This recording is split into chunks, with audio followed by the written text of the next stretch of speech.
نحمده ونصلي ونسلم على رسوله الكريم اما بعد فاعوذ باللہ من الشیطان الرجیم بسم اللہ الرحمن الرحیم۔ آج ہم سورۃ البقرہ کی آیت نمبر 210، 11 اور 12 پڑھیں گے۔ ان تینوں آیتوں میں اللہ تعالیٰ نے جو کفار ہیں ان کی کیفیت کو بیان کیا ہے، ان کی حالت کو بیان کیا ہے، ان کے مزاج کو بیان کیا ہے۔ اس سے پہلے اللہ تعالیٰ نے ایک اپنے خالص بندہ مومن کا ذکر کیا تھا، اور اس سے پہلے اللہ تعالیٰ نے اخنس بن شریک جو خالص منافق تھا اس کا ذکر کیا ہے۔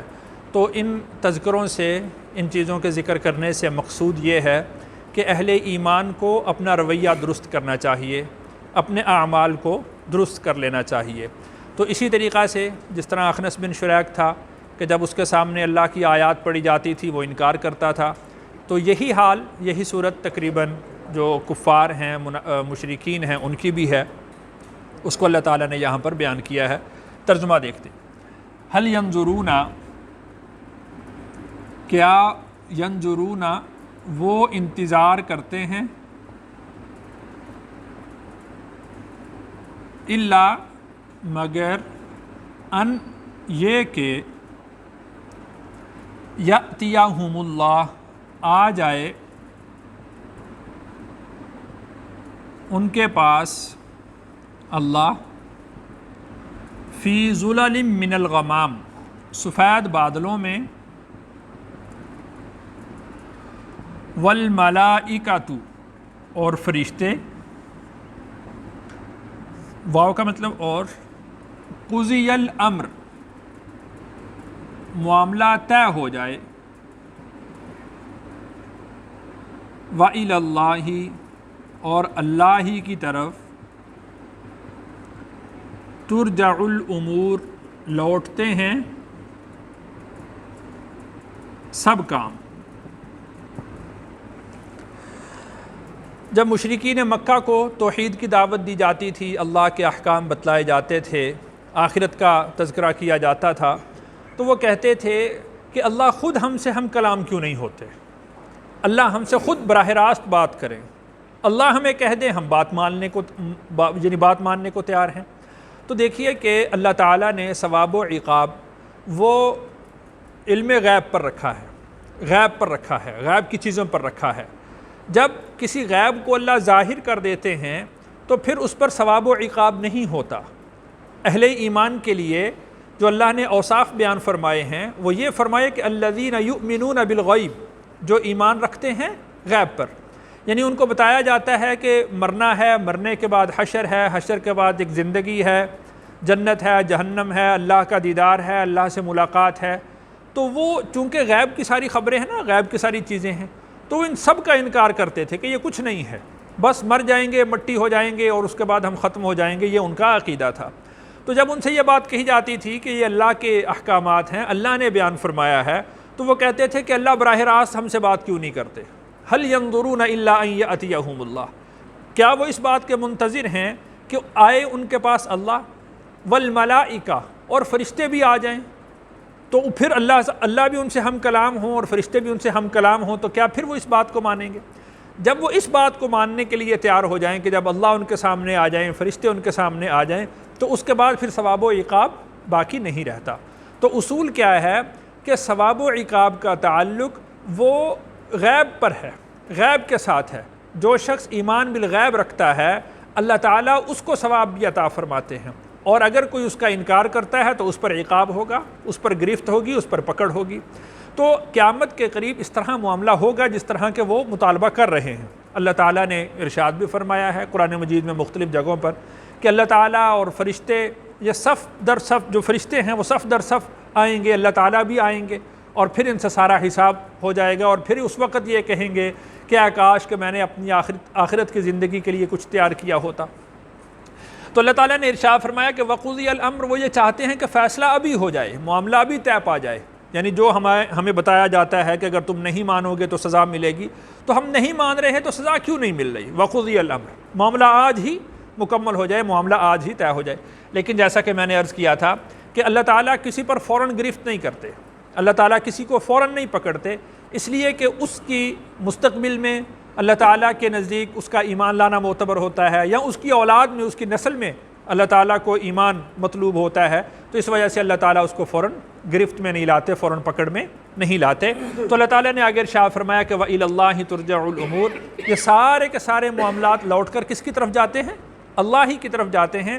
جن باتوں کا یہ مطالبہ کر رہے ہیں یہ باتیں ہو کر رہیں گی، سارے کے سارے اعمال، ساری باتیں وہ اللہ کے سامنے پیش ہوں گی، ان کا حساب ہوگا، اور جن کا یہ مطالبہ کر رہے ہیں یہ سارے ان معاملات کو اپنی آنکھوں سے دیکھ بھی لیں گے۔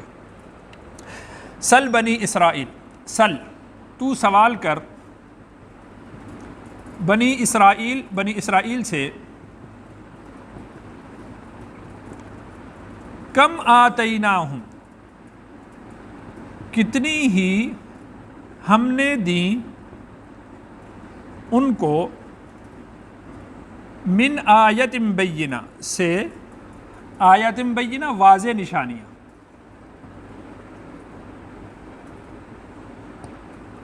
یعنی جو مشرکین ہیں ان کا چونکہ رابطہ رہتا ہے اہل کتاب سے، نجران کے عیسائیوں سے بھی ہے، مدینہ کے یہود سے بھی ہے، تو آپ ان سے سوال کر لیں، یعنی اگر تمہیں نعوذ باللہ محمد الرسول اللہ صلی اللہ علیہ وسلم کی بات پر یقین نہیں ہے تو تم عیسائیوں سے پوچھ لو، اہل کتاب سے پوچھ لو، اور مدینہ منورہ کے جو یہودی ہیں ان سے پوچھ لو، وہ تمہیں بتلا دیں گے کہ واقعتاً اللہ تعالیٰ نے ہمارے اوپر بہت ساری نعمتیں کی، اور پھر جب ہم نے اللہ کی نعمتوں کا انکار کیا اور اللہ کی نعمتوں سے روگردانی کی، اللہ کی ناشکری کی، تو پھر اللہ کا کس کس طریقے سے ان پر عذاب آیا، وہ ساری تاریخ تمہیں بتا دیں گے۔ تو اللہ نے ارشاد فرمایا کہ تو سوال کر بنی اسرائیل سے کہ ہم نے ان کو کتنی ہی نعمتیں عطا کی، یعنی جتنی نعمتیں ہم نے ان کو عطا کی ہیں اس کا شکرانہ تو یہ بنتا تھا کہ وہ اللہ کے فرما بردار ہوتے، اللہ کے مطیع ہوتے، لیکن انہوں نے اس بات کا انکار کیا، اللہ کی ناشکری کی، تو پھر اللہ تعالیٰ نے ان کو پکڑا۔ تو اس سے یہ بتلانا مقصود ہے کہ تمہارے اوپر بھی اللہ تعالیٰ نے بے شمار نعمتیں کر رکھی ہیں، اگر تم ان نعمتوں کی شکر گزاری کرو گے، اللہ کی اطاعت میں اور رسول اللہ صلی اللہ علیہ وسلم کی فرما برداری میں آؤ گے، تو یہ نعمتیں تمہارے لیے مفید رہیں گی، ورنہ کیا ہوگا، جس طرح اللہ کی گرفت ان پر آئی ہے تم پر بھی آ جائے گی۔ پھر دیکھ لیجئے کہ اللہ تعالیٰ کی کیسی گرفت ان پر آئی بدر کے موقع پر، اور اس کے بعد سے جیسے ان کا زوال شروع ہوا پھر بالکل نیست و نابود ہو گئے، ختم ہو گئے۔ وَمَن يُبَدِّلْ، اور جو شخص یبدل بدل ڈالے، بدل دے، نعمت اللہ، اللہ کی نعمت کو، من بعد اس کے، ما جاءتہ، جو آئی اس کے پاس، فإن اللہ، پس بے شک اللہ، شدید العقاب، سخت سزا دینے والے۔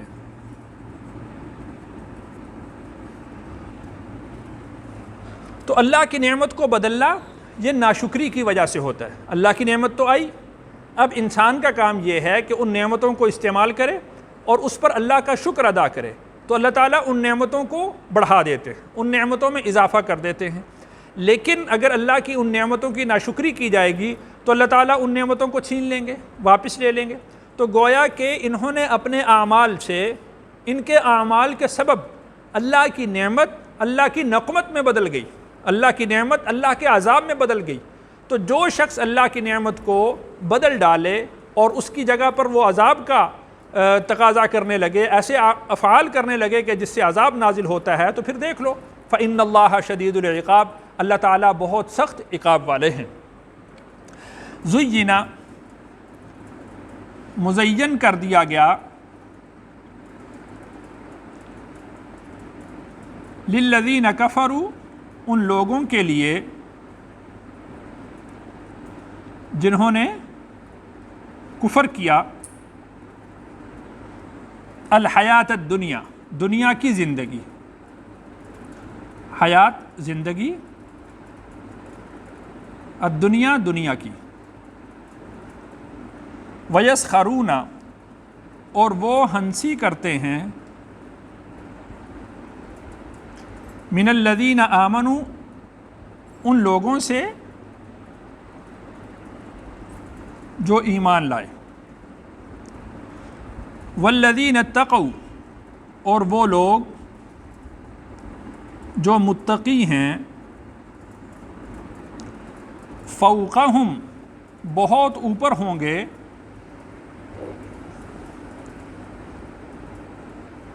یوم القیامتی قیامت کے دن، واللہ اور اللہ یرزق رزق دیتا ہے، من یشاء جس کو وہ چاہتا ہے، بغیر حساب بغیر حساب کے، بغیر شمار کے۔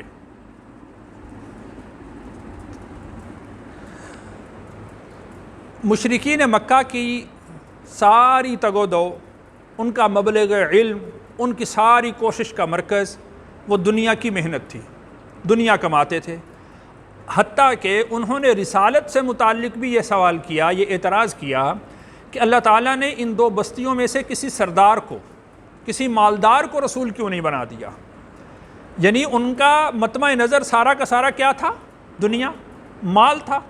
اور وہ رسول اللہ صلی اللہ علیہ وسلم سے یہ بھی مطالبہ کرتے تھے کہ آپ کے ساتھ فرشتے کیوں نہیں ہیں، آپ کے پاس باغات کیوں نہیں ہیں اگر آپ اللہ کے رسول ہیں؟ تو نعوذ باللہ، تو ان کا مطمع نظر کیا تھا؟ سارا کا سارا دنیا تھا۔ تو اللہ تعالیٰ نے ان کو دنیا کی زندگی میں اس طرح سے مگن کر دیا، رجھا دیا کہ ان کی زندگی کا مقصد دنیا بن کر رہ گیا، اور ان کے لیے دنیا کو مزین کر دیا گیا۔ وہ دنیا کے اندر ایک دوسرے سے بڑھنے کی کوشش کرتے رہے۔ تو اس کو اللہ تعالیٰ نے ارشاد فرمایا کہ زُيِّنَ لِلَّذِينَ كَفَرُوا الْحَيَاةُ الدُّنْيَا۔ اور یہ بات ذہن میں رکھیں کہ یہ صرف اس دور کے کفار کے لیے نہیں تھا، بلکہ آج کے کفار کے لیے بھی یہی طریقہ ہے۔ اللہ تعالیٰ نے کفار کو دنیا کی زندگی کے اندر ایسا مگن کر دیا ہے، اور دنیا کی زندگی ان کے لیے ایسی مزین کر دی ہے کہ ان کا مبلغ علم، ان کے دن رات کی محنت کا مرکز، ان کی بات کا مرکز، ان کا علم سارا کا سارا وہ کیا رہ گیا ہے؟ دنیا ہی دنیا رہ گیا ہے بس۔ وَيَسْخَرُونَ مِنَ الَّذِينَ آمَنُوا، جس طرح اس دور کے لوگ اہل ایمان پر تمسخر کیا کرتے تھے، ان کا ٹھٹھا اڑایا کرتے تھے، مذاق کیا کرتے تھے، آج کے کافر بھی اہل ایمان کا اسی طریقے سے مذاق اڑاتے ہیں۔ تو جس طرح ان لوگوں کو اللہ نے دنیا کے اندر مگن کیا تھا، آج کے لوگوں کو بھی اللہ نے دنیا کے اندر ایسا مگن کر دیا ہے کہ وہ اہل ایمان کا مذاق اڑاتے ہیں۔ لیکن اہل ایمان کا مطمع نظر وہ آخرت ہوتی ہے۔ وہ جو عمل بھی کرتے ہیں وہ آخرت کو مد نظر رکھتے ہوئے کرتے ہیں۔ ان کا مطمع نظر اللہ کی رضا ہوتی ہے، ان کا مطمع نظر آخرت ہوتی ہے۔ تو کفار کی جو محنت ہے اس کا مدار دنیا ہے، وہ دنیا کے اندر ہی اس کا بدلہ چاہتے ہیں۔ اللہ تعالیٰ ان کو دنیا کے اندر ہی اس کا بدلہ بھی دے دیتے ہیں، اس لیے کہ انہوں نے یہ عمل آخرت کے لیے کیا ہی نہیں، انہوں نے یہ عمل دنیا کے لیے کیا، تو ان کو ان کی محنت کا بدلہ بھی دنیا کے اندر مل گیا۔ اہل ایمان اپنے اعمال آخرت کے لیے کرتے ہیں، اللہ کی رضا کے لیے کرتے ہیں، تو ان کے اعمال کا بدلہ ان کو کہاں ملے گا؟ آخرت کے اندر ملے گا۔ اس لیے اللہ نے ارشاد فرمایا والذین اتقوا، اور وہ لوگ جنہوں نے تقوی اختیار کیا، فوقہم یوم القیامہ، قیامت کے دن یہ ان سے بہت بلند درجوں میں ہوں گے۔ یعنی وہ لوگ تو یعنی حشر کے اندر ہی یہ کھل جائے گا حساب کہ وہ لوگ پسینوں میں ڈوبے ہوئے ہوں گے، اور یہ لوگ نور کے ممبروں پر سیر کرتے ہوئے ہوں گے۔ یہ لوگ جو ہے وہ سورج کی تپش کے اندر ہوں گے، اور وہ لوگ اللہ کے عرش کے سائے میں ہوں گے۔ تو والذین فوقہم یوم القیامہ، والذین اتقوا فوقہم یوم القیامہ، جنہوں نے تقوی اختیار کیا، پرہیزگاری اختیار کی، وہ قیامت کے دن ان سے بہت بلند درجات میں ہوں گے۔ واللہ یرزق من یشاء بغیر حساب۔ کفار اہل ایمان کا مذاق اس طور پر بھی اڑایا کرتے تھے کہ دیکھو کہ ہم مالدار ہیں، ہمارے پاس باغات ہیں، ہمارے پاس نوکر چاکر ہیں، ہمارے پاس بڑے گھر ہیں، ہمارے پاس بڑی فوج ہے، اور تم بے سر و سامانی کے عالم میں ہو۔ صبح کو کھانے کو ہے تو شام کو نہیں، پہننے کو لباس نہیں، پاؤں میں جوتا نہیں، تمہارے پاس اسلحہ نہیں، تمہارے پاس اگر تلوار ہے تو اس کے اوپر زرہ نہیں، اگر تم نکلتے ہو تو تمہارے پاس سواری نہیں، اور تم یہ دعوے کرتے ہو کہ ہم دنیا کو فتح کریں گے، ہم دنیا پر حکومت کریں گے۔ تو یہ ان کا مذاق اڑایا کرتے تھے۔ تو اللہ تعالیٰ نے ارشاد فرمایا کہ یہ دنیا کا مل جانا یہ اللہ کی رضا یا ناراضی کا کوئی تقاضا نہیں ہے، کوئی معیار نہیں ہے۔ واللہ یرزق من یشاء بغیر حساب، اللہ تعالیٰ جس کو چاہتے ہیں رزق عطا فرما دیتے ہیں، اور جس کو چاہتے ہیں اس سے رزق چھین لیتے ہیں۔ دنیا کے اندر یہ کوئی معیار نہیں ہے کہ کسی کو اگر رزق دے دیا جائے تو وہ سمجھے کہ اللہ نے میری بازو پکڑ لی ہے اور اللہ ہم سے راضی ہو گیا ہے، اور اگر کسی سے اللہ نے رزق کو چھین لیا تو وہ یہ سمجھے کہ شاید جو ہے وہ اللہ مجھ سے ناراض ہو گیا ہے اور مجھ سے میرا رزق چھین لیا۔ قطعاً ایسی کوئی بات نہیں۔ دنیا دار الامتحان ہے تو یہاں پر امتحان ہی چلے گا نا، اس کا بدلہ اور اس کی جزا کہاں ملے گی؟ آخرت میں ملے گی۔ کیسے صحابہ کے واقعات آتے ہیں کہ 200 درہم کا جوڑا پہننے والے جب ان کی وفات ہوئی تو کفن پورا نہیں تھا۔ رسول اللہ صلی اللہ علیہ وسلم کے سامنے ایسا کیس آیا، ایسا واقعہ آیا، آپ علیہ السلام نے ارشاد فرمایا کہ اللہ اس پر رحم کرے۔ آپ علیہ السلام نے حکم دیا کہ جو کفن ہے وہ سر کی جانب کر دو اور پاؤں پر پتے ڈال دو۔ ایسا بھی واقعہ ہوا۔ تو اگر نعوذ باللہ اللہ کی رضا اور ناراضی اس بات پر ہوتی تو وہ صحابہ کہ جو رسول اللہ صلی اللہ علیہ وسلم کے سامنے اس صورت میں اس کیفیت میں ہیں تو نعوذ باللہ اللہ ان سے ناراض ہوتا، لیکن قطعاً ایسا نہیں۔ اللہ نے ان کے لیے قرآن میں اعلان کیا رضی اللہ عنہم ورضوا عنہ، وہ اللہ سے راضی ہو گئے اور اللہ ان سے راضی ہو گئے۔ تو دنیا یہ اس بات کا معیار نہیں ہے کہ کس کی بازو اللہ نے پکڑ لی ہے اور کس کو اللہ نے چھوڑ دیا ہے۔ بسا اوقات اللہ کی طرف سے جو یعنی ذرا ابتلا آتی ہے، آزمائش آتی ہے، امتحان آتا ہے، یہ اللہ تعالیٰ اپنے بندے کو اپنے قریب کرنے کے لیے کرتے ہیں۔ اور بسا اوقات یوں بھی ہوتا ہے کہ اللہ کے نزدیک ایک بندے کا رتبہ، ایک بندے کا مقام وہ جنت کے اندر متعین ہے، تو اللہ تعالیٰ آزمائش کے ذریعے سے اس کو صبر عطا کر کے اس کو اس مقام تک عطا فرما دیتے ہیں اس صبر کے بدلے میں۔ تو اس لیے یہ اللہ تعالیٰ نے ارشاد فرمایا کہ واللہ یرزق من یشاء بغیر حساب، اللہ تعالیٰ جس کو چاہتے ہیں رزق عطا کر دیتے ہیں۔ اس میں اللہ کی رضامندی یا اللہ کی ناراضی کا اس کے ساتھ کوئی تعلق نہیں ہے۔ اللہ تعالیٰ سے دعا ہے اللہ تعالیٰ مجھے اور آپ کو قرآن کا فہم نصیب فرمائے۔